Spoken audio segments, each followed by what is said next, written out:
Oh, hello, hello, Spirit House here. Hey, loves, I just wanted to talk to you tonight a little bit. I was led by my guides to talk to you a little bit about karma and the way to look at things and how to approach situations in your life, even if you aren't at a stage where you can feel like you can fully trust your intuition or you're second guessing yourself, which you should never do, but it happens. Um, or you're under some kind of demonic stronghold where it's hard to discern, which happens all as well. Um, One way you can never go wrong with karma is, it sounds easy for me to say because this was innate within me since I was a child, but I just always look at every situation, um, who could this affect in a negative way if I make this choice in the future? That's a good question to ask. Who would this affect in a negative way? Or what disaster could this cause if I make this choice in the future? Okay. Another good thing is like basically, everyone may not share my views, and that's fine. I know that some people live off, I'm part Native American, so I know that some people live off subsistence and it's their way and tradition of life for a long time. And if you're living off the land, that's fine. Because Native Americans know how to, the the ones that know how to tell this plant or this animal why they are sacrificing them for the needs of their family and to give blessings and thanks to them when they do that. But for me, I don't have to. I live in a modern society in a city, so I mean, I have lived as a homesteader, so I do know that hunting is part of that, and I'm not bashing on anyone at all because I understand different cultures, and ways of living, just surviving. But I do want to say that because I don't rely on that, I don't believe in killing any animals, even down to the smallest spider. If there's a monitoring spider, even if it's sent by an enemy, I will capture it and let it go outside. Unless it's a black widow, because I've been bitten by them before, and it always becomes infected. So if it's a black widow, I will kill it. But that's about the only living thing that I would be willing to kill, honestly, across the board. Unless I was, in the situation where I was homesteading or something, then yes, I would pull up my 357 on a grizzly bear when I lived in Alaska, but that's a different thing. I'm not living in that environment anymore. We are in a time and space, most of us, where, and actually I wouldn't mind going back to living in that way, because I know how to avoid things like that, so I wouldn't have to kill anything.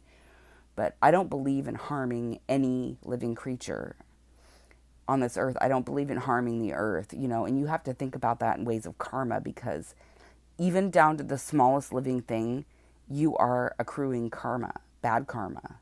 Not dharma, but karma.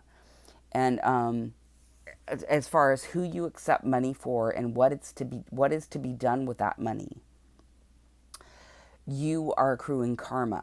And you can also be giving up your freedom by accepting money from certain people that want control over you, that are puppet masters. And for the love of money, you can literally give up your whole life and all of your freedom just in order to be taken care of. And what kind of way of that is, I mean, what kind of way is that to live? Really, it's no way to live. You're not, even if you're a gold digger, or and I don't blame anybody about this. If you're coming from another country trying to save your family for a better way of life, but you cannot lie about love. You cannot lie about certain things like that, or you accrue really bad karma. And I am, you know, I'm loved by the universe. Let's just say that. I'm not going to put a label on myself, but I'm very loved by the universe. But every single thing, even down to gifts that people give me, like a woman that I found out had been doing witchcraft on me, tried to give me a pair of really beautiful really expensive boots, but they were ones that she got in payment for drugs, and I knew it intuitively. And there was a lot of bad juju around this woman. And so I literally, I didn't give them away because I didn't want somebody else to accrue that karma through a thrift store. I mean, you have to think about these things with karma. Things that you buy through, I love thrifting for the longest time, but you're buying someone else's clothes that could have died a bad death. You're buying things that could have been cursed, items that could have been cursed. Okay, so yeah, that's a no-go. So I did not donate those boots, even though they were very expensive. I threw them in the trash can, literally. I would have burned them if I could have, if there weren't a burn ordinance in my area in California. Okay, so you need to think about every single. This is how I've just always lived life, and I used to assume that everyone else did, but that's definitely not the case. What you accept from other people, there is big karma attached to that.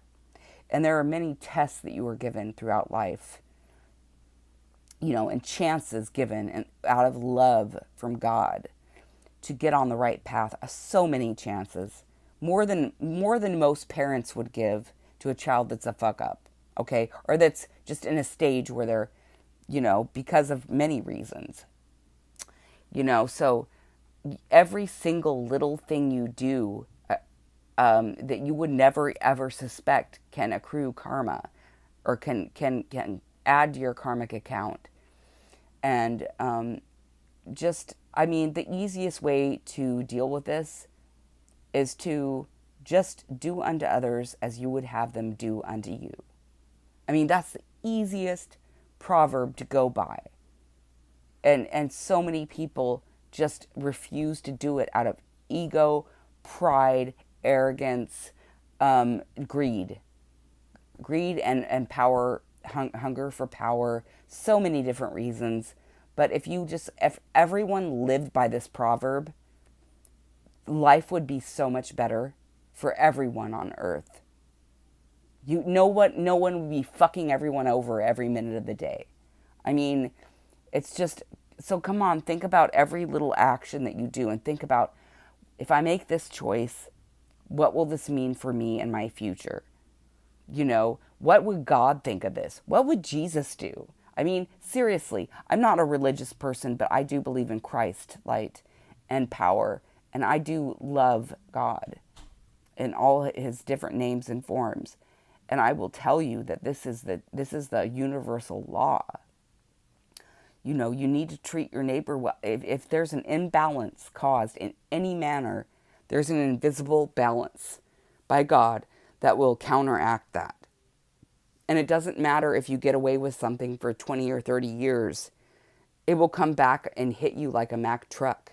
So you need to be conscious of these things in every action of your life. And make it an automatic habit.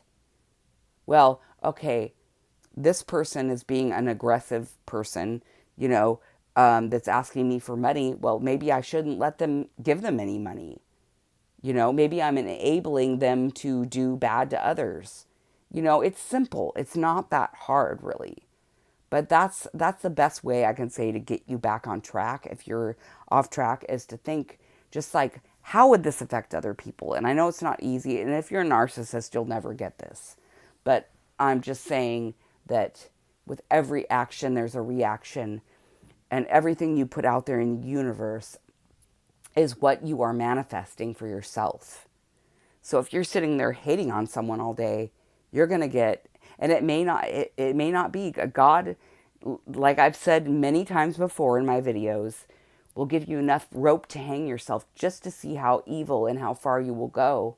And then he'll save up all that return to sender and slap it at you at once, or torture you throughout a long period of time with karma. Okay? So, and all of your loved ones. That's how karma works. Karma doesn't give a fuck. Okay? It just knows how you've treated others and how you've treated every living thing, even a plant on the earth, because all of these things have consciousness. Okay, all living things have a consciousness, even the earth itself that people rape. So you need to be aware of that in everything you do, and that way you won't accrue bad karma. Okay, it's simple. It's so easy to understand if you think of it in those terms. Do unto others and all things and the earth itself as you would want them to do unto you. Just keep that in mind, okay? I love you. I'll talk to you in my next video. Bye.